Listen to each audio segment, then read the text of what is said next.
Sir గురించి చెప్పాలంటే ఇప్పుడు చాలా మంది వక్తలు చెప్పారు, నిజంగా కూడా నాకు కూడా ఏం పరిచయం లేడు సార్. ఎందుకంటే మేమంతా అటు మెదకు, సంగారెడ్డి, సిద్దిపేట, నిజామాబాద్, బాన్సువాడ అటు పని చేసిన నేను. సార్ ఏమో ఇటు నల్గొండ, భువనగిరి ఇటు చేసిండు, అంత మహబూబ్నగర్లో కూడా చేసినట్టుండు సార్. మరి ఓసారి ఇట్లనే ఏదో రిటైర్మెంట్ ఏదో ఫంక్షన్ ఉంటే భువనగిరి పోయినా. భువనగిరి పోతే సార్ని కలిస్తేమి, భూమన్న సార్ని కలిస్తేమి. తర్వాత ఎవరంటే జోగారెడ్డి సార్ అన్నారు. సార్ పరిచయం లేడుగా నమస్తే అయితే పెట్టాలి కదా, డిప్టీ నేను అప్పుడు మెదక్ డిప్టీని. పోయినాం ధన్మన్, నేను పాండంగారెడ్డి 4-5 మంది పోయినాం. లోపలికి పోతే నమస్తే పెడితే మీరు అన్నట్టే ఇక అప్పుడు పేపర్ అయితే లేదు ముంగట. ఆ ఫైల్లోనే అన్ని ఎంబీల మీద సంతకాలు పెడుతుండు, పాసాడాల మీద సంతకాలు పెడతా ఉన్నాడు. చూడాడు, మీరు ఎవరని కూడా అడగాడు. మేము ఒక 5 నిమిషాలు ఆగినాం కదా. సరే పెద్దోళ్ళు ఏదో పని మీద ఉన్నారు, కొద్దిగా డిస్టర్బ్ చేస్తే బాగుండదు కదా.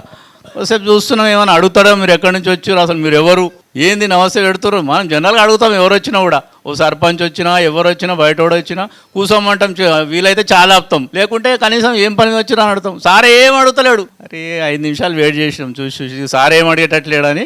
మాకు అప్పటికి తెలియదు, ఈయన సార్ ఏం అడగడని మాకు తెలియదు కాబట్టి మేము వెయిట్ చేసాం. సో ఇక మళ్ళీ బయటకు వెళ్ళిపోయినాం, మళ్ళీ ఏదో ప్రోగ్రాంలో పోయినాం. సో ఆ విధంగా చాలా చాలా సౌమ్యుడు సారు. అనుకోకుండా మరి ఇది అయిపోయింది. తర్వాత ఏమైంది అనుకోకుండా సంజయ్ రావు సార్ పోగానే సార్ ఎస్సీకి ఎవరు వస్తున్నా అంటే సార్ వస్తున్నానే. అరే జోగారెడ్డి సార్ ఏం మాట్లాడాడు, మరి ఎస్సీకి ఎట్లా చేస్తాడబ్బా నేను అనుకుంటే.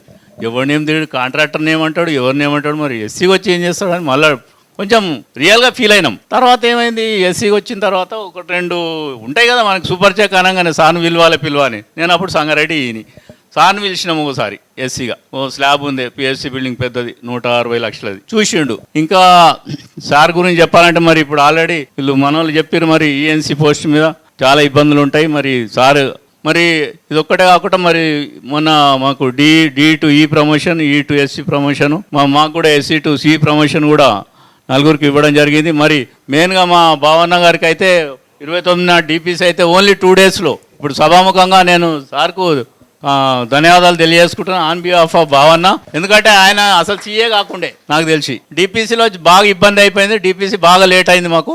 కానీ ఆ 2 డేస్లోనే ఆన్లైన్లోనే మినిస్టర్ మేడం, ప్రిన్సిపల్ సెక్రటరీ గారికి చెప్పి మరి అక్కడ అందరు ఢిల్లీలో ఉన్నారు కాబట్టి మాకు ఈజీ అయింది. ఆయన 2 డేస్ లాస్ట్ డే నాడు చీఫ్ ఇంజనీర్గా రిటైర్ అయ్యాడు. చాలా థ్యాంక్ యూ సార్. మా గ్రూప్లో ఆయనకు ఒక్కరోజన్న చీఫ్ ఇంజనీర్గా మీరు అవకాశం ఇచ్చినందుకు.